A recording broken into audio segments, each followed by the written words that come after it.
साथियों, आज भाजपा देश में एक नए पॉलिटिकल कल्चर का भी नेतृत्व कर रही है।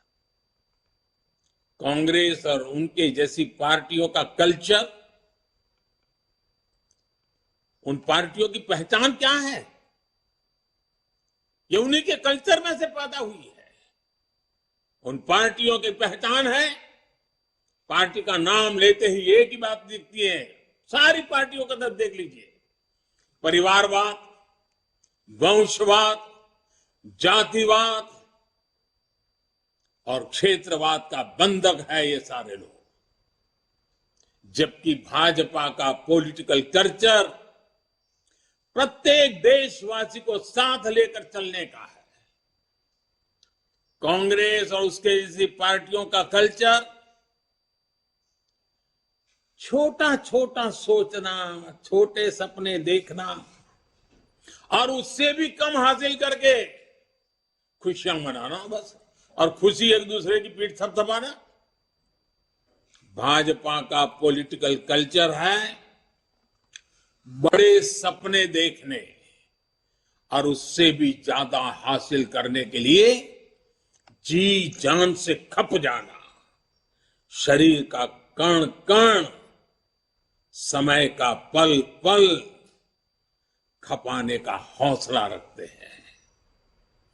कांग्रेस और उसकी जैसी पार्टियों का कल्चर महिलाओं की समस्याओं, उनकी रोजमर्रा की चुनौतियों की परवाह ही नहीं करता है। जबकि भाजपा का पॉलिटिकल महिलाओं के जीवन को आसान बनाने, उनके सपनों को साकार करने को, निर्णय प्रक्रिया में उनको भागीदारी देने को प्राथमिकता देता है। इसलिए आज के युवा हो या फिर देश की माताएं, बहनें, बेटियां,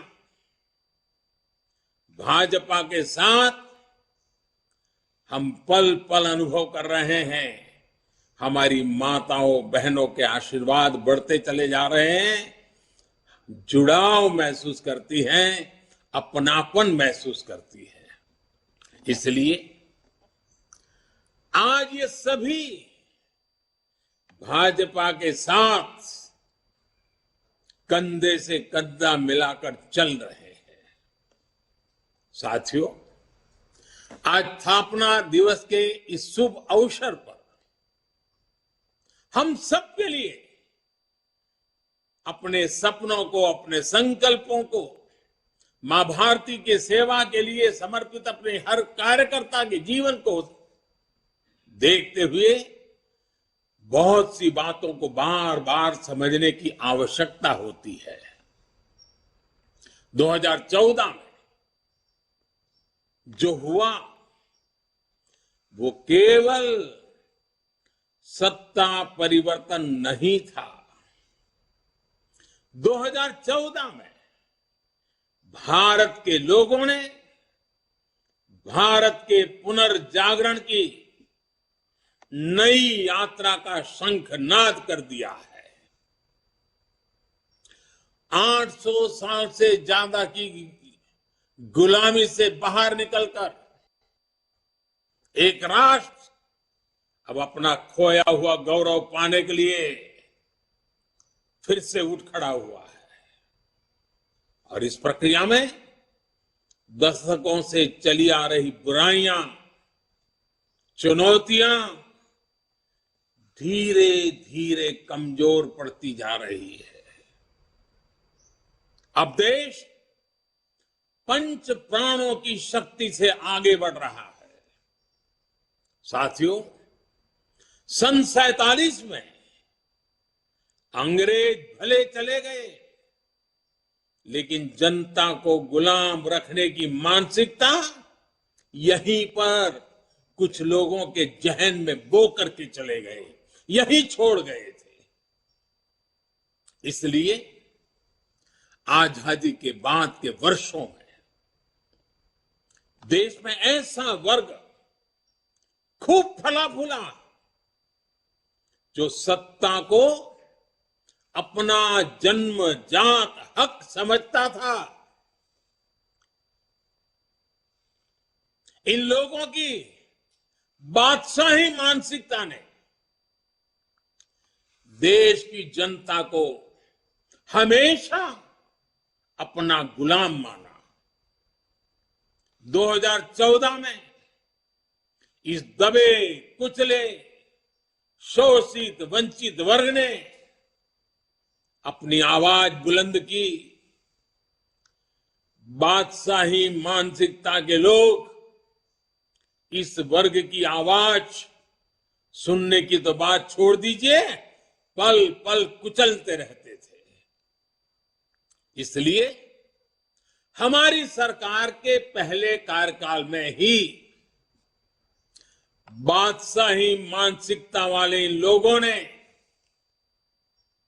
इन शोषितों, वंचितों, दलितों, पिछड़ों कोई मौका नहीं छोड़ा उनकी मजाक उड़ाने में। हर पल उनकी मजाक उड़ाते रहे। हमारी योजनाओं को, हमारे कार्यक्रमों को निम्न स्तर का बताने की होड़ बढ़ाई गई।